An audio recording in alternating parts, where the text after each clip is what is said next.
Եթերում լուրերի ժամն է, բարի երեկո։ Եվ այսպես վարչապետը Փարիզում մասնակցել է միջուկային էներգիայի երկրորդ գագաթնաժողովին, միջոցառման բարձրաստիճան հյուրերին դիմավորել են Ֆրանսիայի նախագահ Էմանուել Մակրոն ու ատոմային էներգիայի միջազգային գործակալության գլխավոր տնօրեն Ռաֆայել Գրոսին։ Գագաթնաժողովի մասնակիցների համատեղ լուսանկարահանման արարողությանը հաջորդել է միջոցառման բացման արարողությունը։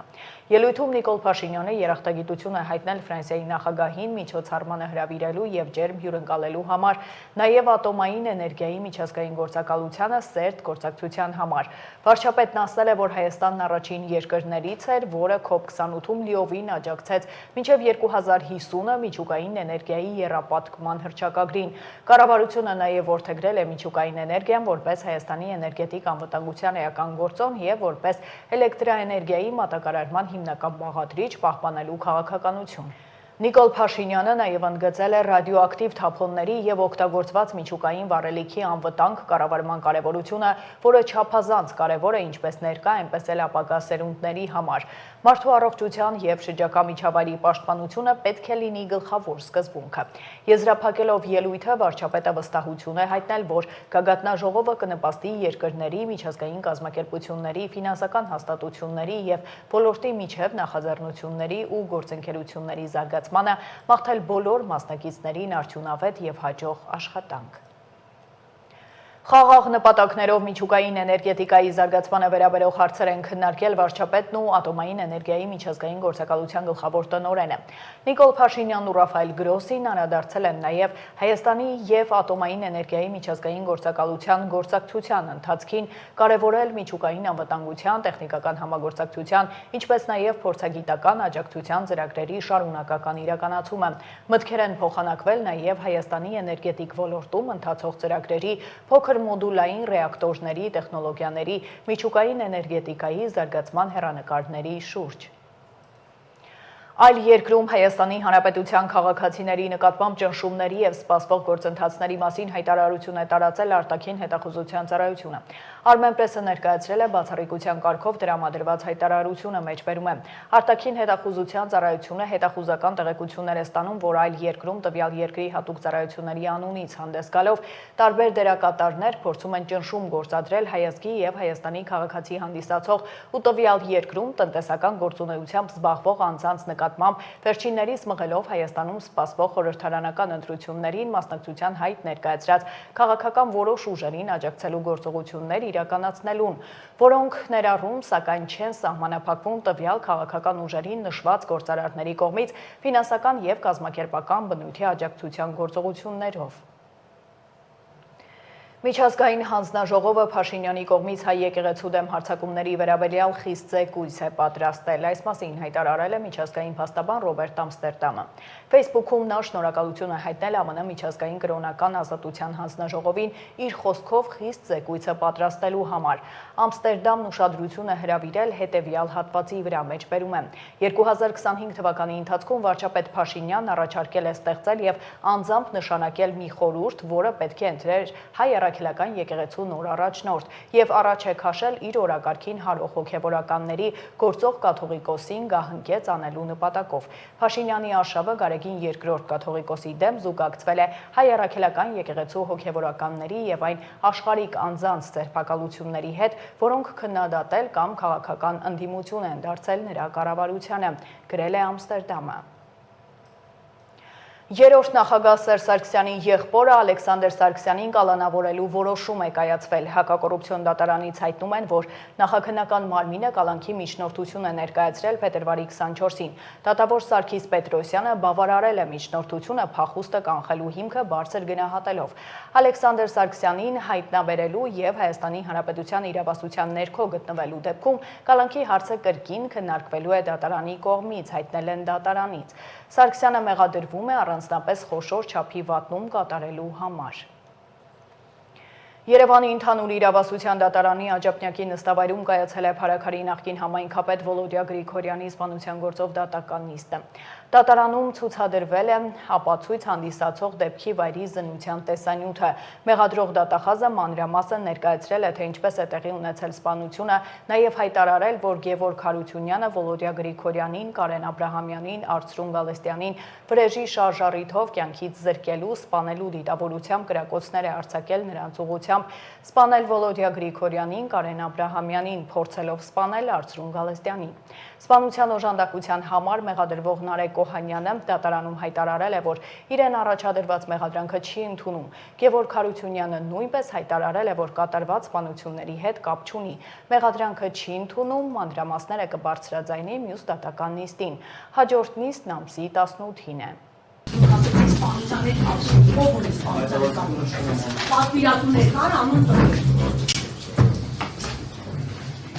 Բացահայտվել է մարտի 8-ին Քանաքեր Զեյթունում տեղի ունեցած սպանության դեպքը։ Քննչական կոմիտեի տեղեկացմամբ նախաքննության ընթացքում հիմնավորվել է, որ տուժողը վիճել է ընկերոջ Ասեի հետ, որի ընթացքում ընկերը դանակով 2 անգամ հարվածել է տուժողի մեջքի և որովայնի հատվածին, սպանելով նրան, այնուհետև դիմել փախուստի։ Ասեի նկատմամբ հարուցվել է հանրային քրեական հետապնդում, նախօրեին առերևույթ սպանություն կատարած անձը ձերբակալվել, այնուհետև կալանավորվել է։ 2025-ին քննվել է անչափահասների կատարած հանցագործությունների վերաբերյալ 464 քրեական վարույթ։ Քննչական կոմիտեի տեղեկացմամբ դրանցից 158-ը փոխանցվել է 2024-ից։ Քրեական վարույթից 80-ը 92 անչափահասի վերաբերյալ մեղադրական եզրակացությամբ ուղարկվել է դատարան, մեկն ավարտվել է եզրափակիչ ակտով և ուղարկվել դատարան։ 177-ը կարճվել է, 5 քրեական վարույթ ուղարկվել է այլ մարմին, 35-ը միացվել է, 30-ը հաշվառվել որպես վարույթային և ապացուցողական գործողությունները կատարված, 136-ը փոխանցվել է 2026 թվական։ Դատարան ուղարկված 78 քրեական վարույթից 5-ը քննվել է սպանության, 1-ը սպանության նախապատրաստության, 2-ը սպանության փորձի, 11-ը առողջության ծանր վնաս պատճառելու, 4-ը սեռական ազատության դեմ ուղղված, 7-ը կողոպուտի, 1-ը գողության, 2-ը շորթման, 7-ը խուլիգանության, 12-ը զենքի, զինամթերքի օրինական շրջանառության դեմ ուղղված, 6-ը թմրամիջոցների օրինական շրջանառության դեմ ուղղված, 20-ը այլ հանցագործությունների դեպքերի առիթով։ 2025-ի ընթացքում ընտանեկան բռնության դեպքերի վերաբերյալ էլ քննվել է 2398 քրեական վարույթ, 630-ը փոխանցվել է 2024 թվականից։ Դատարան ուղարկված վարույթներով 417 տուժողից 25-ը եղել է մինչև 12, 16-ը 13-ից 14, 11-ը 15-ից 18 տարեկան, 365-ը 18-ից բարձր տարիքի։ Շարունակենք, Միասնության թևեր քաղաքական նախաձեռնության անդամները բողոքի ակցիա են անցկացրել Պաշտպանության նախարարության շենքի դիմաց։ Մասնակիցները գերատեսչությանն են ցանկացել փոխանցել մի փաստաթուղթ, որն արձանագրում է Ադրբեջանի զինված ուժերի նոր ներխուժումները Հայաստանի Հանրապետության ինքնիշխան տարածք։ Փաստաթուղթում ներառված են նաև տվյալներ ադրբեջանական կողմի դիրքային առաջխաղացումների, ամրացումների և համապատասխան կոորդինատների վերաբերյալ։ Հիշեցնեմ, իրենց խոսքով Ադրբեջանի զինված ուժերի նոր ներխուժումների մասին տեղեկատվություն ավելի վաղ հրապարակել էր նախաձեռնության ղեկավար, մարդու իրավունքների նախկին պաշտպան Արման Թաթոյանը։ Իրանն ինքը կորոշի, թե երբ պետք է ավարտվի պատերազմը։ Իսլամական հեղափոխության պահապանների կորպուսն արձագանքել է ԱՄՆ նախագահի հայտարարություններին։ Արտգործ նախարարն էլ նախազգուշացրել է, Իրանը շարունակելու է հրթիռային հարվածներն այնքան, որքան անհրաժեշտ է։ Միացյալ Նահանգների հետ բանակցություններն այլևս օրակարգում չեն, իրենց խոսքով ամերիկացիների հետ շփվելու դառը փորձ ունեն։ Միաժամանակ արտաքին գերատեսչությունը հրադադարի պայմաններ է նշել, մասնավորապես հետագա հարձակումների դադարեցումը։ Իրանի դեմ ռազմագործողություններն Անկարան անօրինական է համարում, բայց դատապարտում նաև Թեհրանի հարվածները տարածաշրջանի երկրներին։ Իրանի նախագահն էլ վստահեցնում է, որ Թուրքիայի օդային տարածք ներխուժած հրթիռներն Իրանից չեն արձակվել։ Նա խոստացել է, որ իրանական կողմը հետաքննություն կանցկացնի։ Վերջին զարգացումները տեսաշարով։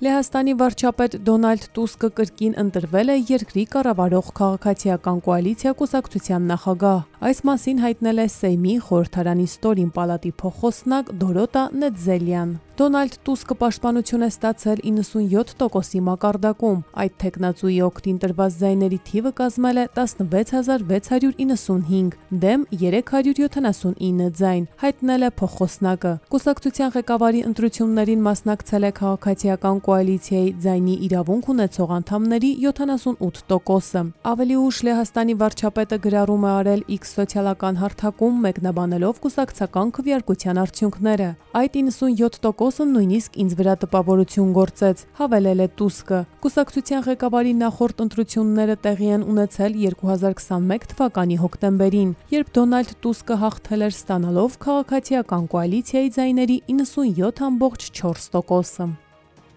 Թուրքիայի արտաքին գործերի նախարար Հական Ֆիդանը հեռախոսազրույց է ունեցել իր իրանցի գործընկեր Աբբաս Արաղչիի հետ։ Թուրքիայի օդային տարածքում վերջերս տեղի ունեցած հրթիռային միջադեպից հետո։ Զրույցի ընթացքում Ֆիդանը ընդգծել է, որ Թուրքիայի օդային տարածքի ցանկացած խախտում անընդունելի է եւ ասել է, որ Անկարան կշարունակի ձեռնարկել բոլոր անհրաժեշտ միջոցները իր անվտանգությունը պաշտպանելու համար։ Արաղչին Ֆիդանին հայտնել է, որ Թուրքիայի օդային տարածք ուղղվող հրթիռները չեն արձակվել Իրանի կողմից եւ ասել է, որ միջադեպի վերաբերյալ համապարփակ հետաքննություն կիրականացվի։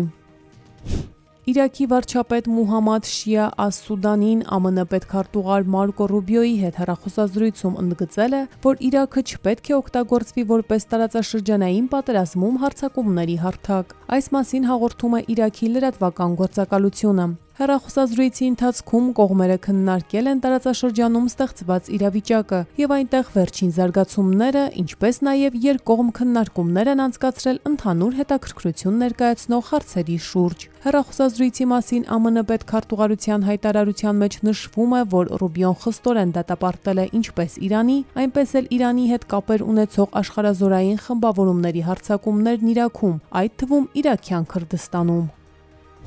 Ռուսաստանը մինչև այժմ եղել է Մերձավոր Արևելքի պատերազմի միակ հաղթողը, քանի որ էներգակիրների գները բարձրանում են, իսկ Ուկրաինայի դեմ նրա պատերազմի նկատմամբ ուշադրությունը մարել է։ Երեքշաբթի օրը հայտարարել է Եվրոպական խորհրդի նախագահ Անտոնիո Կոշտան։ Ռուսաստանը նոր ռեսուրսներ է ձեռք բերում Ուկրաինայի դեմ իր պատերազմը ֆինանսավորելու համար, քանի որ էներգակիրների գները աճում են։ Նա շահում է ռազմական կարողությունների շեղումից, որոնք հակառակ դեպքում կարող էին ուղարկվել Ուկրաինային աջակցելու համար, եւ նա օգուտ է քաղում ուկրաինական ճակատի նկատմամբ նվազած ուշադրությունից, քանի որ Մերձավոր Արևելքի հակամարտությունը հայտնվում է կենտրոնում, ասել է Եվրոպական խորհրդի նախագահը։ Իրանի դեմ ամերիկա-իսրայելական հարվածները եւ Իրանի պատասխան հարվածները շարունակվում են արդեն 11 օր։ Իսրայելի պաշտպանության բանակը հրթիռների արձակում է գրանցել Իրանի կողմից։ ՀՕՊ համակարգերն աշխատել են սպառնալիքները վերացնելու ուղղությամբ։ Այս մասին հաղորդել է Իսրայելի պաշտպանության բանակը։ Իր հերթին BBC-ն հաղորդում է, որ ԱՄՆ-ն եւ Իսրայելը գիշերը հարվածներ են հասցրել Իրանին, հիմնականում մայրաքաղաք Թեհրանի տարբեր հատվածների եւ Ալ-Բորզի նահանգի Քարաջ քաղաքին։ Ըստ բնակիչների այդ հարվածները եղել են նախորդ օրերից ավելի ինտենսիվ, շարունակվել են բավական երկար ժամանակ։ Իրանում Իսրայելի եւ ԱՄՆ-ի ռազմական գործողությունների զոհերի թիվը գերազանցել է 1300-ը։ Իսրայելը հայտնել է իրանական հարվածներից 10-ից ավելի զոհի մասին։ Ամերիկյան կողմից զոհվել է 7 զինծառայող։ Մերձավոր Արևելքի տարբեր երկրները հայտնել են ընդհանուր առմամբ շուրջ 25 զոհի մասին։ Լիբանանում զոհերի թիվը հասել է 400-ի։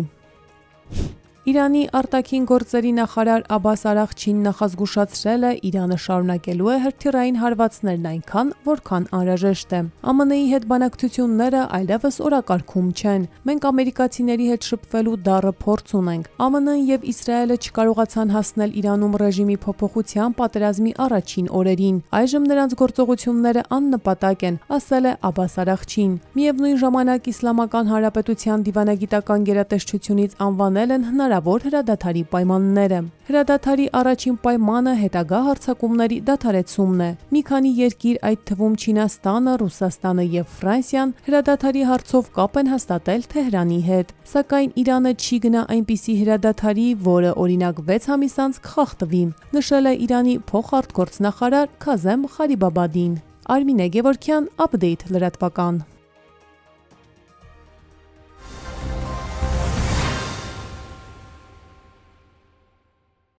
Եվ հանրապետության տարածքում վաղն առանձին շրջաններում սպասվում են տեղումներ, լեռնային եւ նախալեռնային շրջաններում ձյան, հովտային հատվածներում ձնախառն անձրևի եւ անձրևի տեսքով։ Երևանում եղանակը կլինի առանց տեղումների, օդի ջերմաստիճանն աստիճանաբար կբարձրանա 3-ից 6 նիշով։ Այսքանը դուք դիտում էիք Update լրատվականը, հիշեցնեմ վայրկյաններ անց վերլուծություն է Ավստրիայից, բաց չթողնեք, իսկ ես ձեզ հրաժեշտ եմ տալիս, հաջողություն։